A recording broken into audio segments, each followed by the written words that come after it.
Good afternoon, ladies and gentlemen, and welcome to this week's live trading session and also a trade review session. So we'll look at the trades in a while, the trades for this week. Just give you, let me just give you a brief review of where we are at this stage. I am short the Dow.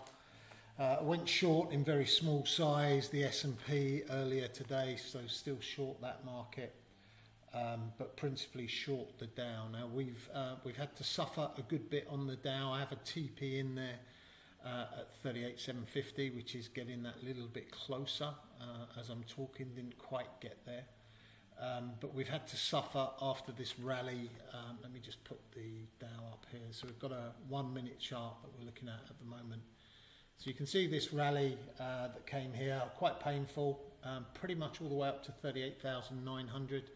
So just stopped about 98, 99 points short of that 39,000 level. But a punishing rally, and you can see the move there, and then slowly we've moved back from there. A few times in stages, we've dropped, we've picked back up, we've dropped, we've picked back up, etc., etc. And then just coming into this opening bell here, we have seen the market push that little bit lower to where we are now, trading around the 38,750 mark. Now I haven't seen that's probably my TP level should have been triggered there, I believe. Let me just double check that on my phone. Don't think it's come through on my phone just yet. Yeah, so it just took profit there on one of those Dow trades. So now I'm short a Dow position, and equally so I'm still short the S&P 500 as we come into this the opening bell. I have a feeling that gold is going to sell off quite aggressively today. Did get short gold a little bit earlier, but closed out that trade reasonably early. The S&P 500 and the 5,000 level, I believe, is the key indicator for today. We're moving back now down towards my other Dow level, which I sold first thing this morning at 38,710. And I don't think I've ever had a chance of taking any profit on that trade. So still holding that. But things have improved since we've seen this move. So that move to the upside wasn't quite pushing my stop limits, but we were getting to those levels where you would start to worry about it. So, you know, those of you who've been trading with me for some time will see that there are occasions where I overextend, sometimes don't survive that rally, and then are taken out here, and then have to suffer in silence for the remainder of the day whilst the market comes off quite aggressively. So thankfully over the last couple of weeks I've been able to weather those storms a little bit better than I have done on occasion in the past.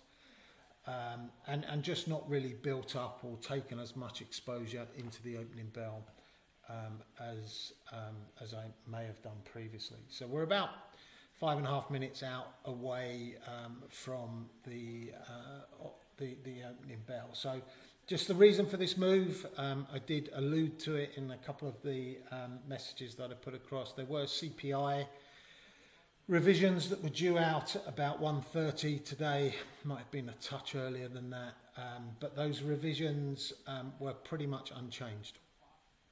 So there were no revisions. So the pop here was because it was anticipated that there were going to be negative moves or negative revisions to that CPI data, but pretty much all of that move came on the fact that there were no revisions. So, you know, you think about it logically, doesn't make a great deal of sense. I would imagine that, you know, we've got a 2-3 minute move there. This is only a 1 minute chart.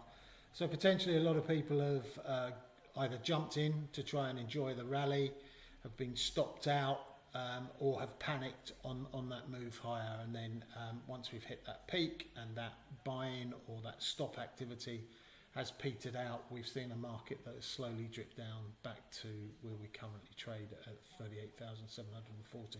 So just going back to the logic of it, there were no revisions, so there was relief that there were no negative revisions.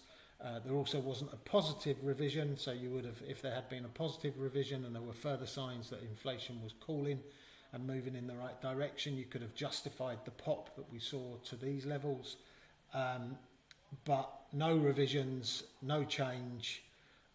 There isn't a great argument to see that market 100 points higher or 128 points higher as it was. So as we start to move closer and closer to this opening bell, you can see that the Dow has ticked probably 160 points down off of those highs that we've seen today.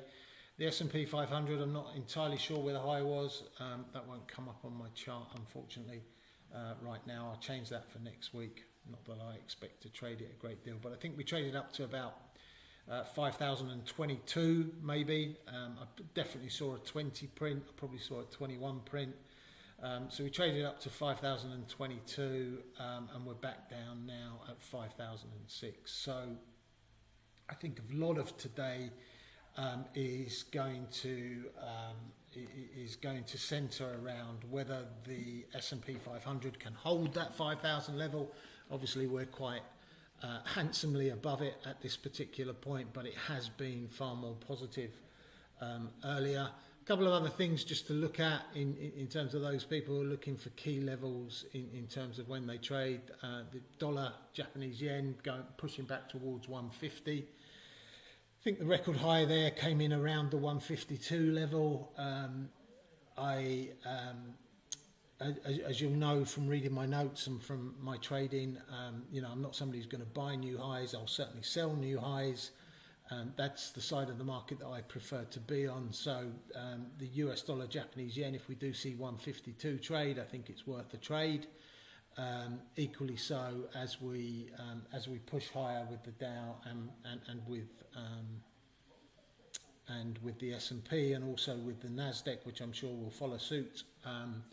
There are opportunities to sell into those rallies and possibly take a little bit more time with the exit. As long as you have enough margin in your account and you're not leveraging too highly, you can use some of that time to see a move lower. I think globally, markets in general are trading at their highest levels in some time. I saw the Nikkei 225 this morning, or early this morning, was trading around the 37,000 mark. That's the first time in a very, very long time that it's traded at those levels. I'm just checking now where it closed. So, excuse me, somebody's just arrived here. Excuse me.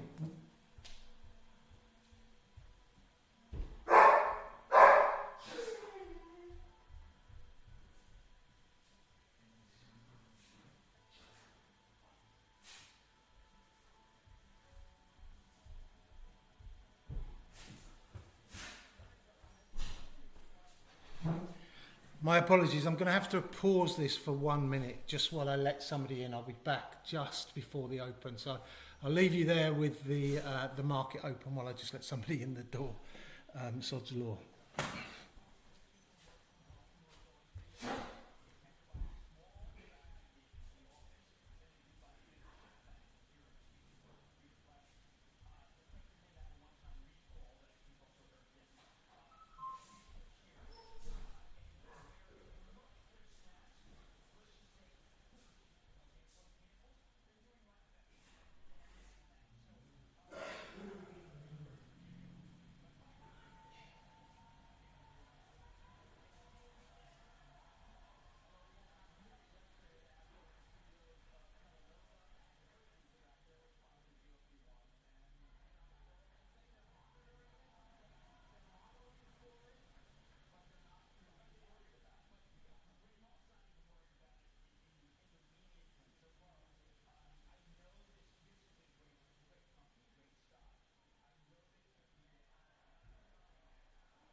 Excuse me, I apologise for that.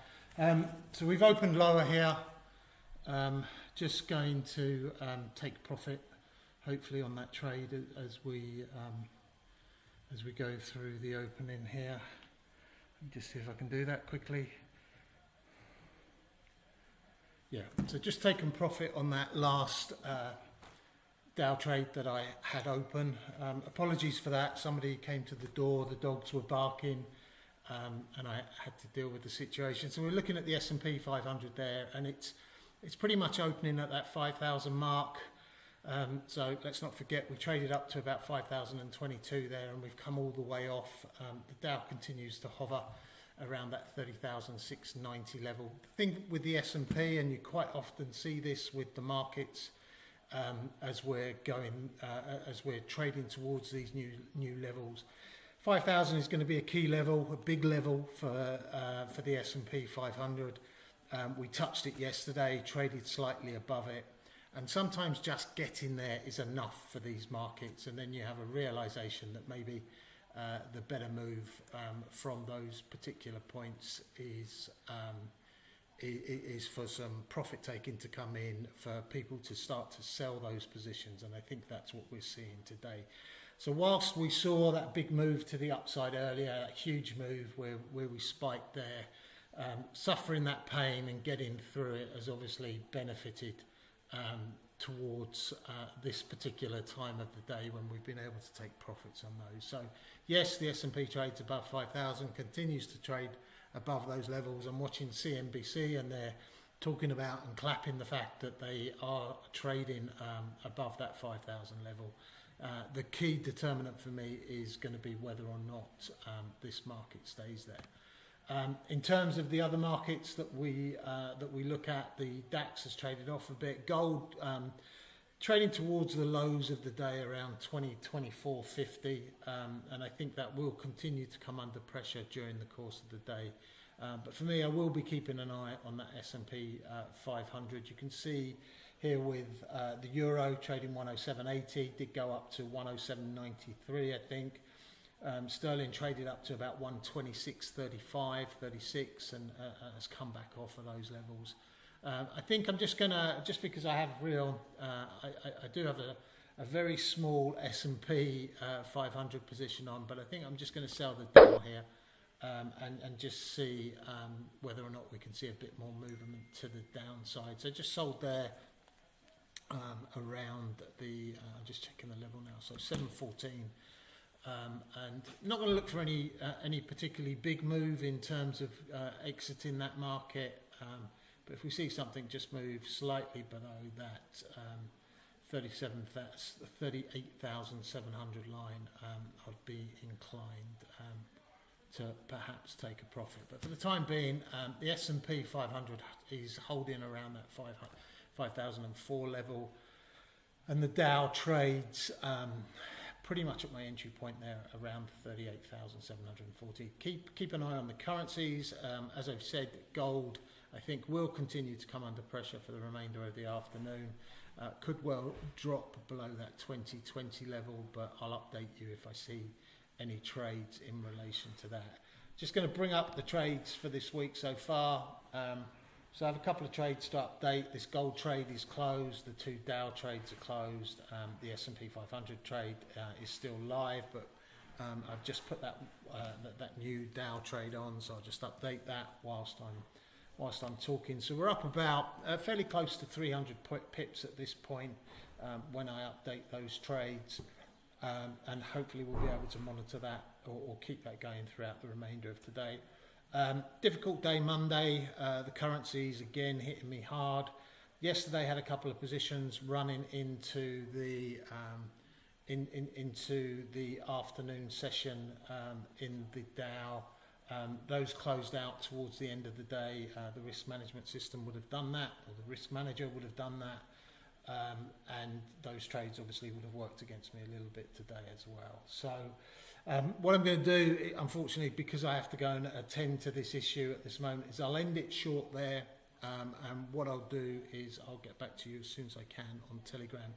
In the next 2 or 3 minutes or so, I'll update these trades and hopefully we'll have a positive end to the trading day. Thank you very much.